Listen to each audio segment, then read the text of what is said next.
Hi friends, ಎಲ್ರಿಗೂ ನಮಸ್ಕಾರ. Golden oil ನೋಡ್ತಾ ಇದ್ರೆ ಎಷ್ಟು ಚೆನ್ನಾಗಿ ಅನಿಸ್ತಿದೆಯಲ್ಲ. ತುಂಬಾ ಚೆನ್ನಾಗಿದೆ. ರಿಸಲ್ಟ್ ಕೂಡ ಮಾಡೋದು ಹೇಗೆ ಅಂತ ನೋಡೋಣ. ಅದಕ್ಕಿಂತ ಮುಂಚೆ ನಂದು ವೆಬ್ಸೈಟ್ ಇದೆ, RSK ಫುಡ್ ಪ್ರಾಡಕ್ಟ್ ಅಂತೇಳಿ. ಅಲ್ಲಿ ನಮಗೆ ಸಿರಿಧಾನ್ಯಗಳ ಮಾಲ್ಟ್ ಸಿಗುತ್ತೆ, ಹಾಗೆ ಹಾಗಲಕಾಯಿ ಚಟ್ನಿ ಪುಡಿ, ನುಗ್ಗೆ ಸೊಪ್ಪಿನ ಚಟ್ನಿ ಪುಡಿ, ಕರ್ಬೇವಿನ ಸೊಪ್ಪಿನ ಚಟ್ನಿ ಪುಡಿ ಎಲ್ಲ ಸಿಗುತ್ತೆ. ಹಾಗೆ ಫ್ರೀ ಮಿಕ್ಸ್ ರಸಮ್ ಪೌಡರ್ ಸಿಗುತ್ತೆ, ಪುಳಿಯೋಗರೆ ಪೌಡರ್ ಸಿಗುತ್ತೆ. ನೀವು ಫ್ರೀ ಇದ್ದಾಗ ಒಂದು ಸಲ ವೆಬ್ಸೈಟ್ನ ವಿಸಿಟ್ ಕೊಟ್ಟು ನೋಡಿ, ನಿಮ್ಗೆ ಬೇಕಾದಲ್ಲಿ ಆರ್ಡ್ರ್ ಮಾಡ್ಕೊಳ್ಬಹುದು, ನಿಮ್ಮ ಮನೆ ಬಾಗಿಲಿಗೆ ಬರುತ್ತೆ. ಫ್ರೆಂಡ್ಸ್, ಈಗ ನಾವು ಈ ಗೋಲ್ಡನ್ ಆಯಿಲ್ ಅಥವಾ ರೋಸ್ಮೆರಿ ಆಯಿಲ್ನ ಮಾಡೋದು ಹೇಗೆ ಅಂತ ನೋಡೋಣ. ಇಲ್ಲಿ ಯಾವುದೇ ರೀತಿ ಆರ್ಟಿಫಿಷಿಯಲ್ ಕಲರ್ನ ಬಳಸಿಲ್ಲ. ಜಸ್ಟ್ 20 ಗ್ರಾಮಷ್ಟು ಅಷ್ಟೇ ಇಲ್ಲಿ ನನಗೆ ರೋಸ್ಮೆರಿ ಸಿಕ್ಕಿರೋಂಥದ್ದು. ಹಾಗಾಗಿ ಅಷ್ಟನ್ನೇ ಬಳಸ್ಕೊಂಡು ಮಾಡ್ತಾಯಿದ್ದೀನಿ. ಹಾಗಾಗಿ ಯಾವುದೇ ರೀತಿ ಪಾರ್ಟ್ನ ವೇಸ್ಟ್ ಮಾಡ್ತಾಯಿಲ್ಲ. ನಾವು ಬರೀ ಎಲೆಗಳನ್ನ ಬಿಡಿಸ್ಕೊಂಡು ಕಡ್ಡಿ ಬಿಸಾಕೋ ಅವಶ್ಯಕತೆ ಇಲ್ಲ. ಕಡ್ಡಿಲಿ ಕೂಡ ಸಾರಾಂಶ ಚೆನ್ನಾಗಿರುತ್ತೆ. ಆ್ಯಕ್ಚುಲಿ ಸ್ವಲ್ಪ ಬಾಡೋಗಿದೆ ಇದು. ಪಾಟಲ್ಲಿ ಕೂಡ ಹಾಕ್ತಾ ಇದ್ದ ಸುಮ್ಮನೆ ಹಾಕಿದ್ರೆ ಬರುತ್ತೆ ದೊಡ್ಡ ಪತ್ತೆ ಥರ ಎಲ್ಲನೂ. ರೋಸ್ಮೆರಿನೆಲ್ಲ ಚೆನ್ನಾಗಿ ತೊಳೆದು ಬಟ್ಟೆ ಮೇಲೆ ಹಾಕಿ ಒಣಗಿಸಿ ನಂತರ ಇದನ್ನು ಉಪಯೋಗಿಸ್ಕೊಳ್ತಾ ಇದ್ದೀನಿ. ನಾವಿಲ್ಲಿ ಎಣ್ಣೆ ಕಾಯಿಸ್ಬೇಕಾದಾಗ ಯಾವುದೇ ಪದಾರ್ಥದಲ್ಲೂ ನೀರಿಲ್ಲಿರೋ ಥರ ನೋಡ್ಕೊಳ್ಳಿ. ಯಾಕೆಂದರೆ ಎಣ್ಣೆ ಕಾದ ನಂತರ ನೀವು 3 ತಿಂಗಳು 6 ತಿಂಗಳು ಇಟ್ಟರೆ ಎಣ್ಣೆ ಎಲ್ಲ ಚುಂಗು ಸ್ಮೆಲ್ ಬರೋಕ್ಕೆ ಸ್ಟಾರ್ಟ್ ಆಗುತ್ತೆ. ಹಾಗಾಗಿ ತೇವಾಂಶ ಇರಬಾರ್ದು. ನೀವು ಪುದೀನ ಆಗಲಿ ರೋಸ್ಮೆರಿ ಆಗಲಿ ಏನೇ ತೊಳೆದ್ರೂ ಕೂಡ ಒಂದು ಕಾಟನ್ ಬಟ್ಟೆ ಮೇಲೆ ಹಾಕಿ ಒತ್ತಿ ಸ್ವಲ್ಪ ಫ್ಯಾನ್ ಕೆಳಗಡೆ ಇಟ್ಟು ತೇವ ಎಲ್ಲ ಹಾರಿಸಿದ ನಂತರ ಉಪಯೋಗಿಸಿ. ಇದ್ರ ಜೊತೆ ನೀವು ಕರ್ಬೇವಿನ ಸೊಪ್ಪು ಕೂಡ ಹಾಕ್ಕೊಳ್ಬಹುದು. ನಾನು ಬರೀ ರೋಸ್ಮೆರಿ ಆಯಿಲ್ ಮಾತ್ರ ಮಾಡ್ತಾಯಿದ್ದೀನಿ. ನಾನಿಲ್ಲಿ ಮೆಂತ್ಯ ತೊಗೊಂಡಿದ್ದೀನಿ, ಪುದೀನ ಸೊಪ್ಪು, ಮೆಣಸು, ಲವಂಗ, ರೋಸ್ಮೆರಿ ತೊಗೊಂಡಿದ್ದೀನಿ. ಹಾಗೆ ಕಲೋಂಜಿ ಒಂದನ್ನು ಮಿಕ್ಸ್ ಮಾಡ್ಕೊಳ್ತಾ ಇದ್ದೀನಿ. ಒಂದು 6ರಿಂದ 7 ಐಟಮ್ಸ್ ಇದ್ದರೆ ತುಂಬ ಒಳ್ಳೆ ಗೋಲ್ಡನ್ ಕಲರ್ ಆದಂಥ ಒಳ್ಳೆ ಘಮ ಅನ್ನೋಂಥ ಎಣ್ಣೆನ ಉಪಯೋಗಿಸ್ಕೊಳ್ಬೋದು. ನಾನಿಲ್ಲಿ ಇದು ಸೊಪ್ಪಿನ ಪ್ರಮಾಣ, ರೋಸ್ಮೆರಿ ಸೊಪ್ಪು ಪ್ರಮಾಣ ಬರೀ 20 ಗ್ರಾಮ್ ಇರೋದ್ರಿಂದ 400 ಗ್ರಾಮ್ ಅಷ್ಟು ಎಣ್ಣೆ ಮಾಡ್ತಾಯಿದ್ದೀನಿ. ಯಾವುದೇ ಕಡ್ಡಿ ಕಾಂಡ ಯಾವುದನ್ನು ವೇಸ್ಟ್ ಮಾಡದೆ ಎಲ್ಲನೂ ಸಣ್ಣದಾಗಿ ಕಟ್ ಮಾಡಿ ಇದನ್ನು ಹಾಕ್ಕೊಳ್ತಾ ಇದ್ದೀನಿ. ಇಲ್ಲಿ ಕೂಡ ಸ್ವಲ್ಪನೂ ತೇವಾಂಶ ಇಲ್ಲ. ಚೆನ್ನಾಗಿ ನಾನು ನೈಟೇ ತೊಳೆದಿಟ್ಟಿದ್ದೆ, ಬೆಳಗ್ಗೆಗೆ ಎಣ್ಣೆ ಮಾಡ್ತಾರಂಥದ್ದು ಚೆನ್ನಾಗಿ ಡ್ರೈ ಆಗಿದೆ.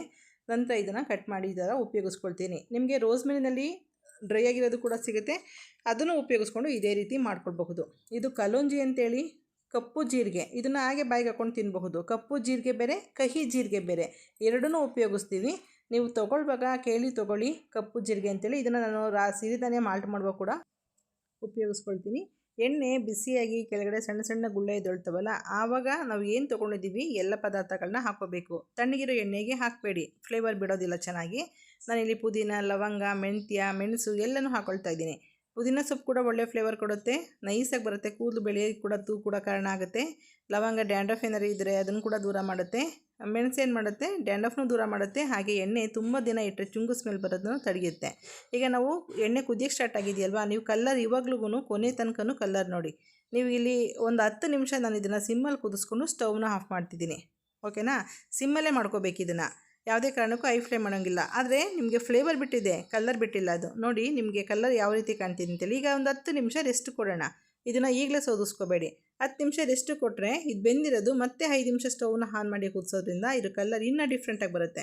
ಈಗ ಸೊಪ್ಪೆಲ್ಲ ಮುಟ್ಟಿದ್ರೆ ಕ್ರಿಸ್ಪಿಯಾಗಿ ಕರ್ಬೇವಿನ ಸೊಪ್ಪು ಫ್ರೈ ಮಾಡ್ತೀವಲ್ಲ ಆ ರೀತಿ ಚೆನ್ನಾಗಿ ಫ್ರೈ ಆಗಿದೆ. ಆದರೆ ನಾನು ಹೇಳ್ದಂಗೆ ಕಲ್ಲರ್ ಬಿಡಬೇಕದು. ಅದಕ್ಕೋಸ್ಕರ 10 ನಿಮಿಷ ಈಗ ರೆಸ್ಟ್ ಆಗಿದೆ. ಈಗ ಮತ್ತೆ ಸ್ಟವ್ ಆನ್ ಮಾಡಿ ಮತ್ತೆ 5 ನಿಮಿಷ ಇದನ್ನು ಸಿಮ್ಮಲ್ಲಿ ಕುದಿಯೋದಕ್ಕೆ ಇಡ್ತೀನಿ. ನಾನಿಲ್ಲಿ 400 ಗ್ರಾಮ್ನಷ್ಟು ಅಥವಾ 400 ml ಅಷ್ಟು ಎಣ್ಣೆ ತೊಗೊಂಡಿರೋದ್ರಿಂದ ಈ ಟೈಮು ನನಗೆ ಪರ್ಫೆಕ್ಟ್ ಆಗಿದೆ. ನೀವು ಏನಾದ್ರು 200 ಗ್ರಾಮು 100 ಗ್ರಾಮ್ ಎಣ್ಣೆ ತೊಗೋತೀನಿ, ಒಂದು 2 ನಿಮಿಷ ಅಷ್ಟು ಇದನ್ನು ಕುದಿಸ್ಕೊಳ್ಳಿ. ಲಾಸ್ಟ್ನಲ್ಲಿ ಹೇಳ್ತಾ ಇದ್ದೀನಿ. ಚೆನ್ನಾಗೆಲ್ಲ ಕ್ರಿಸ್ಪಿಯಾಗಿದೆ. ನಾವು ಕರ್ಬೇವಿನ ಸೊಪ್ಪನ್ನ ಕರ್ದಿ ಹಾಕ್ತೀವಲ್ಲ ಎಂತಕ್ಕಾದ್ರೂ ಮಿಕ್ಸರ್ ಮಾಡೋಕ್ಕೆ, ಆ ರೀತಿ ಚೆನ್ನಾಗಿ ಕ್ರಿಸ್ಪಿಯಾಗಿದ್ದಾವೆ. ಆದರೆ ಎಣ್ಣೆ ಕಲ್ಲರ್ ಇನ್ನೊಂಚೂರು ಚೇಂಜ್ ಆಗಬೇಕಂತೇಳಿ ಒಂದು 5 ನಿಮಿಷ ಲೋ ಫ್ಲೇಮ್ನಲ್ಲಿ ಕುದಿಸ್ತಾ ಇದ್ದೀನಿ. ಮೆಂತ್ಯ, ಕಲೋಂಜಿ ಎಲ್ಲ ಇದೆಯಲ್ಲ, ಅದು ಎಣ್ಣೆಯಲ್ಲಿ ಚೆನ್ನಾಗಿ ಕುದ್ದಿರುತ್ತೆ, ಇನ್ನೂ ರಸ ಬಿಟ್ಟಿರಲ್ಲ. ಈಗ 2ನೇ ಸಲ ಬಾಯ್ಲ್ ಮಾಡಿದಾಗ ತುಂಬ ಚೆನ್ನಾಗಿ ರಸ ಬಿಟ್ಟು ನೋಡಿ ಕಲ್ಲರ್ ಯಾವ ರೀತಿ ಇದೆ. ಗೋಲ್ಡನ್ ಆಯಿಲ್ ಅಂತ ಹೇಳ್ಬೋದು. ಹೊಸ ಹೆಸರು ರೋಸ್ಮೆರಿಗಿಂತ ಗೋಲ್ಡನ್ ಆಯಿಲ್ ಅಂತ ಇಡ್ಬೋದೇನೋ, ಅಷ್ಟು ಚೆನ್ನಾಗಿ ಕಲರ್ ಬಿಟ್ಟಿದೆ. ಇಲ್ಲಿ ಯಾವುದೇ ಆರ್ಟಿಫಿಷಿಯಲ್ ಕಲರ್ ಏನೂ ಬಳಸಿಲ್ಲ. ನಿಮ್ಮ ಮುಂದೆ ಏನು ತೋರಿಸಿದ್ದೀನಿ ಅದನ್ನೇ ಕುದಿಸಿದ್ದೀನಿ. ನಾಳೆ ದಿನ ನೀವು ಮಾಡಿದ್ಮೇಲೆ ನನಗೆ ವಾಪಸ್ ಕಮೆಂಟ್ ಮೂಲಕ ರಿಸಲ್ಟ್ ಹೇಳಬೇಕಲ್ಲ. ಹಾಗಾಗಿ ಏನಿದೆ ಅದು ಸತ್ಯ ಹಾಗೇ ಇರುತ್ತೆ. ಬೇರೆ ಏನು ಇಲ್ಲಿ ನಿಮ್ಮ ಹಿಂದೆಗಡೆನೋ ವಿಡಿಯೋ ಹಿಂದೆನೋ ಏನೋ ಮಿಕ್ಸ್ ಮಾಡೋಕ್ಕೆ ಚಾನ್ಸ್ ಇಲ್ಲ. ನಾನು ನೋಡಿದ್ರಲ್ಲ ಎಷ್ಟು ಚೆನ್ನಾಗಿ ಕಾಣ್ತಿದೆ ಅಂತೇಳಿ.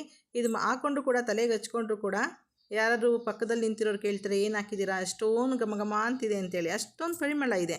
ಆ ಮೆಂತ್ಯ ಎಲ್ಲ ಹಾಕಿರೋದ್ರಿಂದ ಕೂದಲು ಎಷ್ಟು ಸೊಂಪಾಗಿ ಮುಟ್ಟಿದ್ರೆ ಸಾಕು ಯಾವ ರೀತಿ ಫೀಲ್ ಆಗುತ್ತೆ ಗೊತ್ತಾ. ತುಂಬ ಸಾಫ್ಟಾಗಿ ರೇಷ್ಮೆ ಇದ್ದಂಗೆ ಇರುತ್ತೆ. ಒಂದು ಸಲ ಇದನ್ನು ಟ್ರೈ ಮಾಡಿ, ಸ್ವಲ್ಪ ಎಣ್ಣೆಗೆ ಟ್ರೈ ಮಾಡಿ. ಇದು ನಮ್ಮ ಮುಖಕ್ಕೂ ಹಚ್ಕೊಳ್ಬಹುದು, ಕೂದಲಿಗೂ ಹಚ್ಕೊಳ್ಬಹುದು, ಮೈ ಕೂಡ ಹಚ್ಕೊಳ್ಬಹುದು.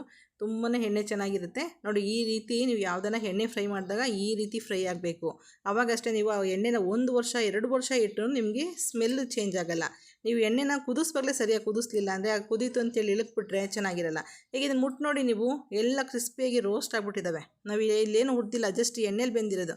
ನೋಡಿ, ಪುಡಿ ಮಾಡಿದಾಗ ಈ ರೀತಿ ಇರಬೇಕು.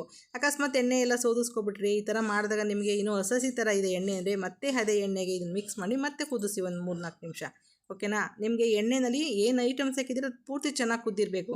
ಇದೊಂದು ಟಿಪ್ಸ್ನ ಫಾಲೋ ಮಾಡಿದ್ರೆ ನೀವು ವರ್ಷದ ತನಕ ಈ ಎಣ್ಣೆನ ಸ್ಟೋರ್ ಮಾಡಬಹುದು. ಓಕೆ ಫ್ರೆಂಡ್ಸ್, ಇದೆಲ್ಲ ಟಿಪ್ಸ್ನ ಕೇಳಿಕೊಂಡು ಒಂದ್ಸಲ ಟ್ರೈ ಮಾಡಿ. ರಿಸಲ್ಟ್ ಯಾವ ರೀತಿ ಇದೆ ಅಂತೇಳಿ ಕಮೆಂಟ್ ಮೂಲಕ ತಿಳಿಸೋದು ಮರಿಬೇಡಿ. Okay, bye, thank you.